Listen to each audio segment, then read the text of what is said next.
আলহামদুলিল্লাহ, আজকের এই জলসার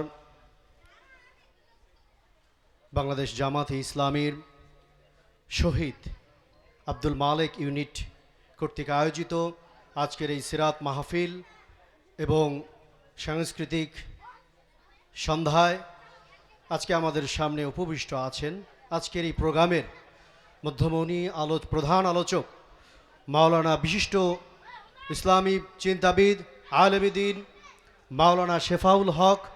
তিনি বাংলাদেশ জামাতে ইসলামীর গাজীপুর জেলা শাখার মোহতারাম নায়েবে আমির এবং মজলিস শুরার কেন্দ্রীয় মজলিস শুরার সম্মানিত সদস্য এবং আজকের এই প্রোগ্রামের যিনি সভাপতি বন্ধুবর সহযোদ্ধা আনিসুর রহমান আনাস ভাই এবং আপনারা এসার আগে দুইজন আলোচকের আলোচনাও শুনেছেন। তার ভিতরে প্রধান অতিথি যিনি ছিলেন বক্সি আমাদের শাহ আলম বক্সি ভাই, তিনি অত্যন্ত একজন বাংলাদেশের সাবেক সচিব ছিলেন, একজন জ্ঞান গর্ভ এবং জ্ঞানী মানুষ, প্রজ্ঞাবান মানুষ এবং পাশাপাশি বক্তব্য রেখেছেন আমার আরেক বন্ধুবর আজকের এই কালিয়াকৈর থানা শাখার জামাত ইসলামের আমির আমাদের বেলাল ভাই সহ। মূলত আজকে আলোচনার জন্য আমি এখানে দাঁড়িয়ে নিই, আলোচনা করার জন্য আমাদের আনাস ভাই আমি, কারণ বক্সি ভাই যখন আলোচনা করে গেছেন এরপর আর আলোচনা থাকে না। এখন আপনারা শুনবেন আমাদের বিশিষ্ট আলেমে দ্বীন ওলামায়ে কেরামদের মুখ থেকে সিরাতের আলোচনা শুনবেন, সিরাতুন নবীর উপর মাহফিল আজকে, এবং পাশাপাশি সাংস্কৃতিক সংগঠনগুলোর থেকে মধুর মধুর ইসলামী সঙ্গীত, বিপ্লবী সঙ্গীত আপনারা শুনবেন। তারপরও দাঁড়িয়েছি তাদের রিকোয়েস্টে। আসলে ইসলামী আন্দোলন বাংলাদেশ জামাত ইসলামের লক্ষ্য উদ্দেশ্য এক এবং অভিন্ন, কোনো পার্থক্য নেই। আমাদের একমাত্র উদ্দেশ্য হলো রেজায়ে মাওলা আর আল্লাহর দ্বীনকে এই জমিনে প্রতিষ্ঠা করা, আল্লাহর হুকুমতকে এই জমিনে প্রতিষ্ঠা করা, এটা আমাদের উদ্দেশ্য, কোনো পার্থক্য নাই। সেই লক্ষ্যে আজ আমরা কাজ করে যাচ্ছি। আজকের এই প্রোগ্রাম সাংস্কৃতিক এবং সিরাত নিয়ে আলোচনা, সে প্রসঙ্গে আমি আলোচনা করতে পারবো না, কারণ সিরাত হলো মহাসমুদ্র। এটা ওলামায়ে কেরামদের শান এবং ওলামায়ে কেরামদের মুখেই এটা সাজে। আমাদের মতো নগণ্য মানুষ সিরাতের আলোচনা করে আমরা কিছুই আপনাদেরকে দিতে পারবো না।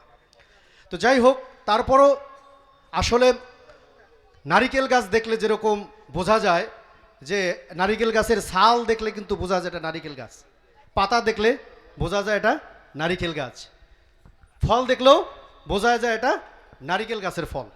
ঠিক সেরকমভাবে প্রত্যেকটা গাছেরই তো ইসলাম হলো এমন একটা জিনিস, ইসলামের প্রত্যেকটা অংশ, ইসলামের প্রত্যেকটা বিধান, প্রত্যেকটা সেক্টরই ইসলাম সমহিমায় উদ্ভাসিত। তো এই যে সাংস্কৃতিক প্রোগ্রাম হলো আপনারা দেখলেন, ইসলামের যে সংস্কৃতি এটা অনেক গভীর, কিন্তু অনেক গভীরতা আছে এর, কত সুন্দর। আজ আমরা যেসব দুনিয়ার বেলাল্লাপনা বেহায়াপনা যে সংস্কৃতিগুলো হয়, এগুলোর চেয়ে কত পবিত্র, কত পুত পবিত্র এই প্রোগ্রামগুলো, তাই না? এই জন্য আমরা এই প্রোগ্রামগুলো বেশি বেশি আয়োজন করবো ইনশাআল্লাহ আপনাদের সহযোগিতায়। পাশাপাশি সিরাতুন নবী এটার মহাসমুদ্র, এটা নিয়ে আমি আলোচনা করব না, এটা ওলামায়ে কেরাম করবেন। আমি কিছু কথা আপনাদের সামনে রেখেই আমি দ্রুত এখান থেকে হজরতকে আমি দিয়ে দেব মাইক্রোফোন। যেটা বলতেছিলাম, ইসলামী আন্দোলন জামাত ইসলামী বহু পথ অতিক্রম করে আজ শহীদ মালেক আব্দুল মালেকের ইউনিট আজকে এখানে, এবং তাকে আজ আমরা স্মরণ করছি। তাকে আল্লাহ তাআলা জান্নাতের উঁচু মাকাম, তিনি তো শহীদই, তাকে আল্লাহ তাআলা উঁচু মাকাম দান করুন। শেষ মুহূর্ত পর্যন্ত এক থাকবো ইনশাআল্লাহ, আমাদের ঐক্য আর ভাঙতে পারবে না ইনশাআল্লাহ কোনো শক্তি। সুপ্রিয় উপস্থিতি, এজন্য আমাদেরকে সতর্ক থাকতে হবে। সবাই আমাদের বন্ধু, রাজনৈতিক কারণে অনেকে আমাদের রাজনৈতিক মিত্র শত্রু বলে, কিন্তু আসলে রাজনীতিতে কোনো শত্রুও নেই, কি নাই, মিত্র নেই। সবাই আমরা কি মিত্র, বন্ধু, শত্রু নাই। তো এই জন্য আমাদের যারা বন্ধু প্রতিমা আছেন তাদেরকেও আমরা শত্রু বলি না, তারা আমাদের কি বন্ধু। তো সামনের বাংলাদেশ চাঁদাবাজবিহীন, দুর্নীতিবিহীন, স্বৈরাচার, কোনো রকম নব্য স্বৈরাচার এখানে যাতে না তৈরি হতে পারে, সেই আশায় সেই আশাকে সামনে রেখে আমরা আন্দোলন করছি। সেই আন্দোলন সংগ্রামে আপনারা সবাই একত্রতা সহ করবেন ইনশাআল্লাহ। আমাদের সামনের দিনগুলোতে আজ আমরা আল্লাহ রসুল সাল্লাল্লাহু আলাইহি ইসলামের সেই দেখানো পথ, আল্লাহ নবী সাল্লাল্লাহু আলাইহি ইসলামকে আল্লাহ তাআলা বলেছিলেন হুয়াল্লাযী আরসালা রাসূলাহু বিল হুদা ওয়া দীনিল হক লিইয়ুযহিরাহু আলাদ দীনি কুল্লি ওয়ালাউ কারিহাল মুশরিকুন, যে হে নবী আপনাকে পাঠিয়েছি এই জমিনে আমার দ্বীনকে বিজয়ী করার জন্য। আল্লাহ নবী সাল্লাল্লাহু আলাইহি সাল্লামকে একেবারে তাগিদ দিয়ে আল্লাহ তাআলা বলতেছেন কি জন্য পাঠিয়েছেন? আল্লাহর দ্বীনকে প্রতিষ্ঠিত করার জন্য।